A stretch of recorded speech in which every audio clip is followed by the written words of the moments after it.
औज़ुबिल्लाहिमिनश्शैतानिर्रजीम बिस्मिल्लाहिर्रहमानिर्रहीम रब्बी यस्सिर वला तुअस्सिर वतम्मिम बिल खैर व बिका नस्तईन आमीन या इलाही आमीन। रब्बी ज़िदनी इल्मा रब्बी ज़िदनी इल्मा रब्बी ज़िदनी इल्मा। नाज़रीन, आज हमारा एक करंट अफेयर का टॉपिक है बाइडेंस डी एस्केलेशन डॉक्ट्रिन।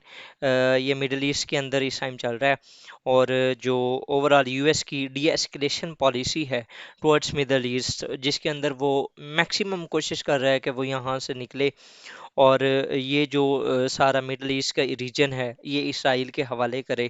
तो उस तनाजुर में वो मैक्सिमम अपनी कोशिश कर रहा है कि किस तरीके से इसराइल और केएसए के दरमियान, किंगडम ऑफ सऊदी अरेबिया, इनके दरमियान अप्रोचमेंट हो जाए, और इसके इधर के जो मिडल ईस्ट के मसाइल हैं वो हल हो जाएं, और फिर अल्टीमेटली वो अपना फोकस करे towards Russia and towards China. ये जो एक दरमियान में उसके लिए एक प्रॉब्लम क्रिएट हुआ हुआ है, जो कि मिडल ईस्ट का है, जिसके अंदर बहुत एक वार टोर जो रीजन कंसीडर किया जा रहा है काफ़ी अरसे से, और ये तकरीबन पिछले लास्ट 2 से 3 डेकेड से ये जो रीजन है वो काफ़ी इंतशार का शिकार है।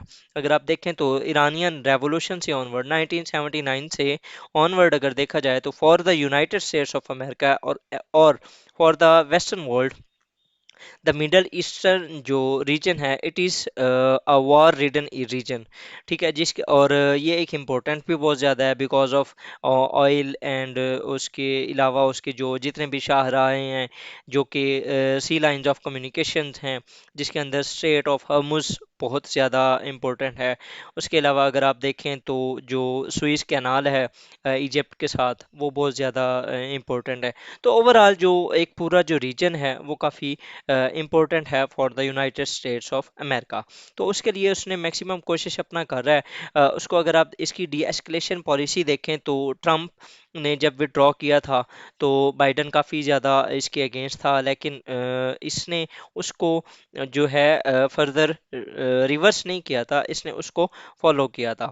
ठीक है, सिमिलरली अगर फॉर एग्जांपल आप इसको मूव करें फर्दर, तो आप ये देखें कि no help over Yemen, Yemen के ऊपर इसकी इसने कोई हेल्प वगैरह नहीं करवाई।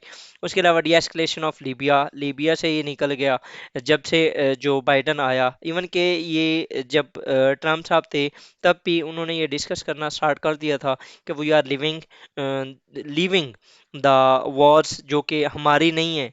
ठीक है, हम किसी और की वॉर्स हैं जिनको हम लड़ रहे हैं, तो हम अब फर्दर उनके पीछे नहीं जाएंगे। तो उसकी मैक्सिमम जो कोशिश थी वो यही थी कि हम ये जो अपने प्रॉब्लम्स हैं इनको हम ख़त्म करेंगे, और हम सिर्फ अपने मुल्क के ऊपर फोकस करेंगे। Similarly minimal engagement in Yemen होगी, Iran hiccups in engagement but it continues. मैंने ईरान की जो न्यूक्लियर डील है उसके ऊपर मल्टीपल टाइम्स डिस्कस किया भी है कि किस तरीके से यूएस वांटेड एक जो अगेन JCPOA जो कि ट्रंप ने ख़त्म कर दी थी, वो दोबारा चाहते हैं कि दोबारा इसको रिलीज मीन के दोबारा एक नया जो एग्रीमेंट है उसको साइन किया जाए। सिमिलरली जो पैलेस्टाइन इशू है उसके ऊपर जो यूनाइटेड स्टेट्स ऑफ अमेरिका है वो एक तमाशाई बन के बैठा हुआ है। ठीक है, वो जिस तरीके से इसराइल कर रहा है वो बस उसको इंडोर्स कर रहा है। उसके अलावा कोई फर्दर भी जो इशू जिसको वो रिजॉल्व कर सकता था, वो उसने अभी तक कोई प्रॉपर प्रैक्टिकल स्टेप नहीं लिया। इवन कि अगर फॉर एग्जांपल वो लेता भी है, लाइक जिस तरीके से ट्रंप ने किया था डील ऑफ द सेंचुरी, तो वो इसराइल के हक में था, पलस्तीन के हक में कुछ नहीं था इस तरीके से। फर्दर अगर देखें तो लास्ट जो इस रीजन की सबसे बड़ी जो एक, अगर मैं आपको कहूँ डेवलपमेंट होगी, तो वो होगी इसराइल और केएसए की जो रेप्रोचमेंट है। इससे पहले अगर देखें तो अब्राहम अकॉर्ड हो चुका है, जिसके अंदर यूएई, बहरीन और और एक कंट्री और था, या 2 कंट्री और थे, इनको आप देख लीजिएगा एक बार, अब मैं इस टाइम भूल रहा हूँ। तो उन्होंने जो था वो किया था इसराइल के साथ, इंगेजमेंट्स की थी, और उनके जो रिलेशंस थे वो बहाल हुए थे। और क्योंकि जो इस्लामिक वर्ल्ड है उसके अंदर किंगडम ऑफ सऊदी अरेबिया को एक लीडर का जो रोल है वो कंसीडर किया जाता है, और वो एक लीडर माना जाता है। तो अगर for example Saudi Arabia Israel के साथ अपने जो रिलेशंस हैं उनको बहाल करता है, तो उससे एक इस्लामिक वर्ल्ड के अंदर एक मैसेज जाएगा कि yes now you can move on. ठीक है, और जो हमारा फ़लस्तीन का जो एक काज था, जो फ़लस्तीन काज थी, वो आलमोस्ट ख़त्म अभी भी, जहाँ तक उसे देखें तो वो ख़त्म हो ही चुका है। ठीक है, क्योंकि बाकी कुछ रह नहीं गया अब जो इसराइल जो फलस्तीन के पास रह गया है। लेकिन फिर भी एक थोड़ा बहुत एक मॉरल सपोर्ट मिल जाती है फलस्तीन को कि still someone is fighting behind us, या कोई ऐसा है जो कि हमारे बैक एंड पे खड़ा है और वो ये कंसीडर करता है कि हमारे साथ ज्यादती हो रही है। लेकिन अगर फॉर एग्जांपल ये भी कर लेते हैं और अल्टीमेटली इसके बाद फिर पाकिस्तान की बारी आनी है, because Pakistan is on the second और द थर्ड मीन के मेजर जो कंट्रीज़ हैं वो kingdom of Saudi Arabia, Iran, Pakistan, यही मेजर कुछ कंट्रीज़ हैं जो कि इस्लामिक वर्ल्ड के अंदर लीडर्स कंसीडर किए जाते हैं। तो ये एक बहुत बड़ी मेजर डेवलपमेंट होगी। तो इसको बहुत से जो पॉलिटिकल साइंटिस्ट हैं वो इसको बाइडन्स डी एस्केलेशन डॉक्ट्रिन का नाम दे रहे हैं कि जो है वो किस तरीके से सऊदीया और इसराइल की नॉर्मलाइजेशन की बात कर रहा है। अब इसमें बात जो हिकअप्स हैं, जो कि इश्यूज हैं, जो कि रोड ब्लॉक्स हैं, वो ये हैं कि सऊदी अरेबिया ने भी कुछ डिमांड्स रखी हैं। ठीक है, तो उनकी जो डिमांड्स हैं अगर वो देखें तो a well defined US and Saudi military alliance.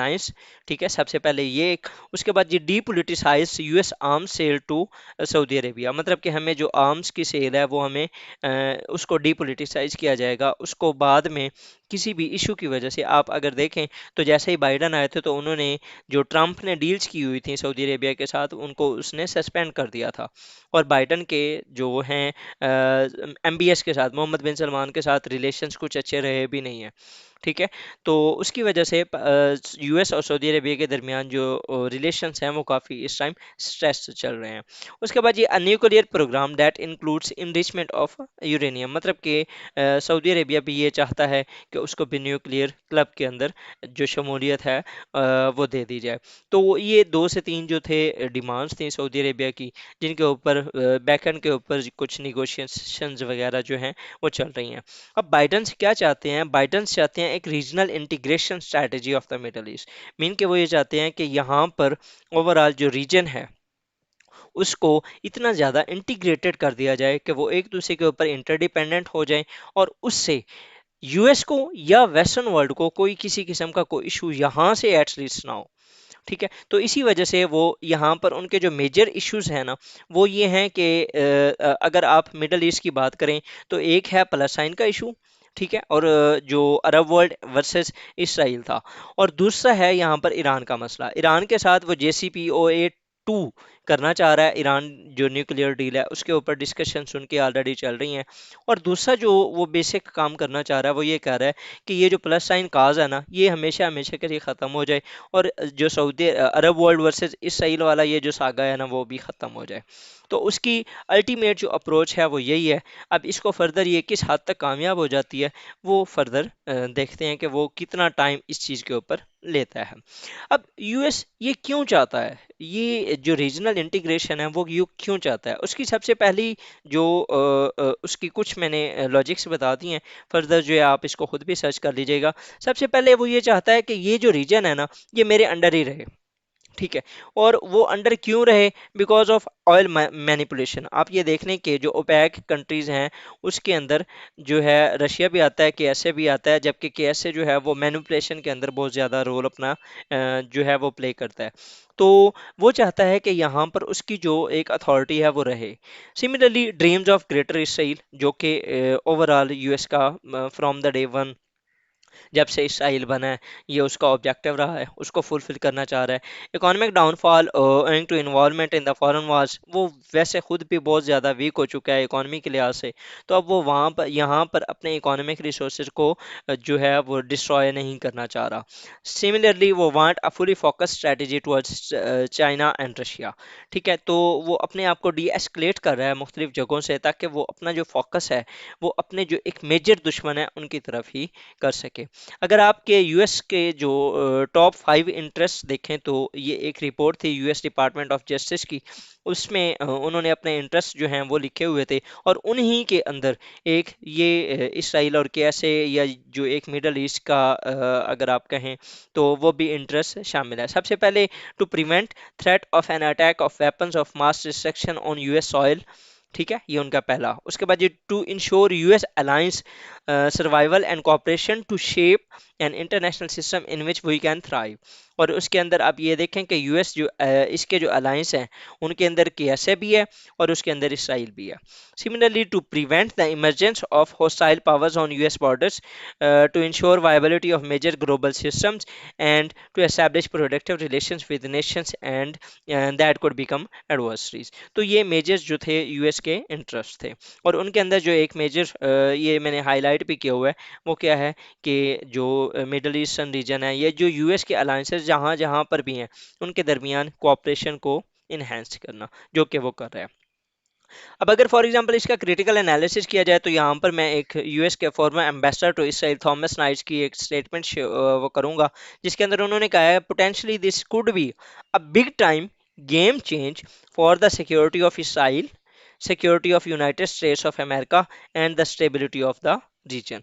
Mean के ये एक डील सऊदी अरेबिया और इसराइल के दरमियान अगर कोई फॉर एग्जांपल डील हो जाती है तो ये इम्पैक्ट क्रिएट करेगी और एक गेम चेंजर साबित होएगा for the security of Israel, ठीक है। उसके अलावा for the security of United States of America, mean के मिडल ईस्ट की तरफ से फिर अमेरिका को कभी भी किसी किस्म का सिक्योरिटी का इशू नहीं रहेगा। तो ये है बाइडन की डी एस्केलेशन डॉक्ट्रिन और बाइडन की डी एस्केलेशन पॉलिसी। फर्दर भी अगर कोई इसके ऊपर अपडेट आती है तो इंशाल्लाह I will be making videos over it. तो स्टे ट्यून्ड रहें जी, होपफुली आपको ये अच्छा लगा होगा। अगर आपको अच्छा लगे तो चैनल को एक्सप्लोर करें, इसके ऊपर मैं 500 प्लस वीडियोस अपलोड कर चुका हूँ। एसेज के अंदर करंट अफेयर्स हैं, उसके अलावा पाकिस्तान अफेयर हैं, इंटरनेशनल रिलेशंस की पूरी सीरीज़ है, यूएस हिस्ट्री है और इंशाल्लाह ताला इसी तरह further we will be continuing. So stay tuned रहें जी, थैंक यू, अल्लाह हाफिज़, जज़ाकल्लाह।